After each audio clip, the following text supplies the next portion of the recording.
semuanya, selamat pagi. Sebelum kita mulai pelajaran pada hari ini, marilah kita berdoa menurut agama dan kepercayaan masing-masing. Berdoa dimulai. Berdoa selesai. Bagaimana kabarnya semuanya? Saya harap kalian semua dalam keadaan sehat dan selalu bersemangat untuk mengikuti pelajaran pada hari ini. Nah, pertama-tama, untuk kehadiran, apakah semuanya pada hari ini hadir ataukah ada yang tidak masuk? Oke, hadir semuanya. Baik, untuk pertemuan kali ini kita akan belajar tentang unsur-unsur desain grafis. Mungkin kalian sudah tidak asing lagi dengan istilah desain grafis. Dalam kehidupan sehari-hari, kita banyak menemukan contoh penerapan desain grafis, antara lain kemasan produk, poster, papan iklan, brosur, dan masih banyak lagi. Tapi kalian tahu nggak sih apa itu desain grafis? Ada yang tahu? Ya, silahkan. Ya, betul sekali. Desain grafis adalah bentuk komunikasi visual yang memanfaatkan elemen gratis seperti gambar, teks, warna, dan sebagainya untuk menyampaikan informasi secara efektif. Nah, perlu kita ketahui, dalam membuat desain kita nggak bisa asal-asalan. Kita perlu memikirkan paduan warna yang pas, ukuran gambar, tulisan, proporsi, dan sebagainya. Oleh karena itu, penting bagi kita untuk mempelajari dasar-dasar desain grafis. Ada dua hal yang menjadi dasar desain grafis, yaitu unsur-unsur dan prinsip. Pada hari ini kita akan bahas tentang unsur-unsur terlebih dahulu. Terdapat 9 macam unsur desain grafis. Ada yang tahu apa saja? Ya, betul sekali. Ada garis, bidang, ilustrasi, tipografi, warna, gelap terang, tekstur, ruang, dan titik. Oke. Yang pertama yaitu garis. Ada yang tahu apa itu garis? Ya, silahkan. Ya, betul sekali. Garis adalah gabungan beberapa unsur titik yang saling sejajar sehingga membentuk satu kesatuan. Unsur-unsur garis akan selalu ada di setiap desain. Bisa berbentuk garis panjang, pendek, lurus, melengkung, tebal, tipis, putus-putus, dan lain sebagainya. Setiap bentuk garis akan menciptakan kesan yang berbeda-beda. Misalnya, garis tebal akan menimbulkan kesan yang tegas, sedangkan garis tipis atau lengkung terkesan lebih luas dan dinamis. Garis pada desain ada fungsinya, ada yang tahu apa? Oke, garis pada desain berfungsi untuk membuat keteraturan, memperjelas poin tertentu, dan dapat diaplikasikan dalam pembuatan bagan atau grafik. Garis sendiri terdiri dari 4 macam. Ada yang tahu? Ya, betul sekali. Ada garis lurus, lengkung, majemuk, dan juga gabungan. Oke. Yang kedua yaitu bidang. Apa sih itu bidang? Bidang merupakan garis yang ujungnya saling bertemu dan membuat area tertutup. Unsur yang satu ini juga sering digunakan dalam desain. Bidang menempati ruang dua dimensi atau dwimarta, yaitu hanya memiliki dua ukuran panjang dan lebar. Penggunaan unsur desain dalam desain grafis enggak hanya untuk mendefinisikan sebuah objek aja, tapi juga menambah daya tarik layout, serta membantu mengkomunikasikan ide desainer kepada audiens. Bidang sendiri terdiri dari dua macam, yaitu geometris dan bidang non-geometris. Unsur desain yang ketiga yaitu ilustrasi. Ilustrasi merupakan interpretasi visual dalam konsep, teks, ataupun proses tertentu. Esensi dari sebuah ilustrasi adalah pemikiran, ide, dan konsep yang menjadi landasan akan apa yang ingin dikomunikasikan oleh gambar. Unsur desain grafis selanjutnya yaitu adalah tipografi. Ada yang tahu apa itu tipografi? Ya, tipografi yaitu adalah Seni grafis dalam memilih, mengatur, dan menyusun kata, tata letak, dan juga jenis huruf yang kita gunakan dalam suatu desain. Tujuannya yaitu adalah sebagai pendukung pesan atau karakter suatu desain. Nah, dalam tipografi ini ada beberapa karakter dalam pemilihan huruf. Misalnya, kita akan membuat suatu karakter yang tegas. Huruf yang kita gunakan adalah huruf yang tegak dan juga tebal. Nah, jika kita ingin membuat karakter yang dinamis, huruf yang kita gunakan adalah huruf yang miring dan jenis huruf yang terkesan bebas dan juga spontan.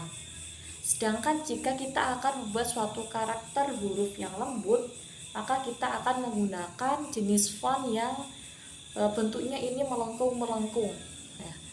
Dan yang terakhir, jika kita menggunakan karakter huruf yang ringan, kita bisa menggunakan huruf yang jenisnya lebih tipis dan juga simpel. Pengolahan bentuk, gaya huruf ataupun teks ini sangat penting. Karena apa? Karena dengan ini kita bisa menarik dan merayu pembaca untuk memperhatikan desain yang telah kita buat. Selanjutnya yaitu adalah unsur warna. Nah, warna ini merupakan unsur yang sangat penting dalam suatu desain grafis. Nah, warna juga memberikan makna atau tema dalam suatu desain. Misalnya, warna kuning. Ini menandakan apa? Nah, warna kuning ini menandakan suatu kelembutan dan juga ketenangan. Ada juga warna biru. Ini menandakan makna kedalaman dan juga stabilitas. Begitupun warna yang lainnya memiliki makna tersendiri dalam suatu desain grafis.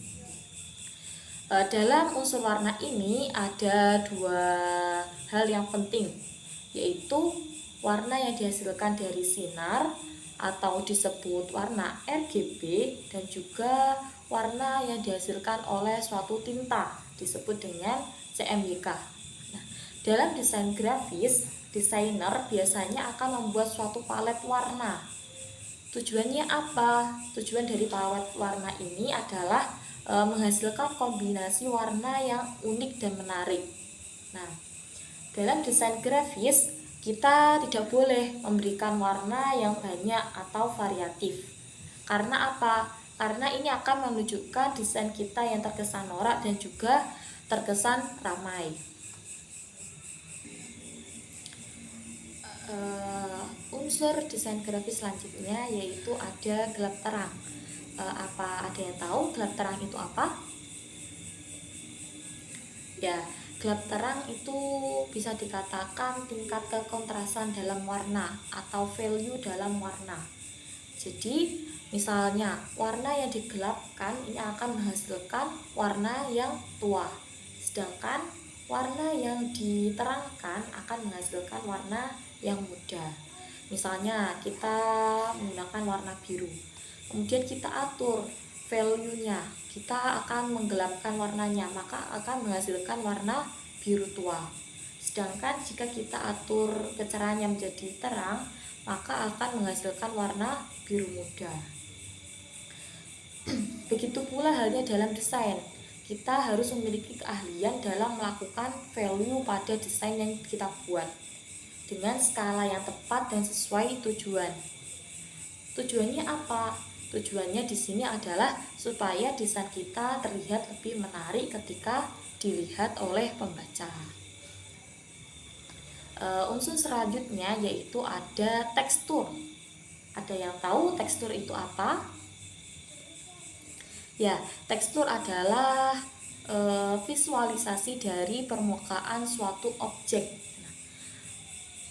Tekstur ini bisa dilihat dan juga bisa diraba, seperti halus, kasar, licin, ataupun lembutnya permukaan dari objek desain yang kita buat. Penggunaan tekstur ini dapat menambah dimensi dan memperkaya layout sehingga objek atau desain yang kita buat terlihat lebih hidup. Tekstur ini dibagi menjadi dua, yaitu ada tekstur visual dan juga tekstur taktil. Tekstur visual ini adalah visualisasi permukaan yang hanya bisa kita lihat saja. Sedangkan tekstur taktil ini bisa kita lihat dan juga bisa kita raba. Unsur yang terakhir adalah unsur ruang. Misalnya, saat kita mendesain, mungkin kita akan menaruh semua objek yang terlihat menarik dan juga variatif ke dalam desain kita. Tetapi terkadang objek yang terlalu banyak dan juga menumpuk akan membuat pembaca ini lebih jenuh. Oleh karena itu dibutuhkan unsur ruang, yaitu jarak atau space antara unsur desain grafis, seperti objek satu dengan objek yang lain, antar teks ataupun yang lainnya. Nah, tanpa adanya ruang, kita akan kesulitan nih dalam membaca informasi yang ingin disampaikan. Mungkin cukup itu penjelasan materi pada pertemuan kali ini. Apakah ada pertanyaan? Ya. Jadi perbedaan CMYK dengan RGB yaitu CMYK ini adalah susunan warna dari cyan, magenta, yellow, dan juga K atau black. Sedangkan RGB ini adalah susunan warna dari red, green, dan juga blue. Nah, CMYK ini digunakan jika kita akan mencetak desain kita.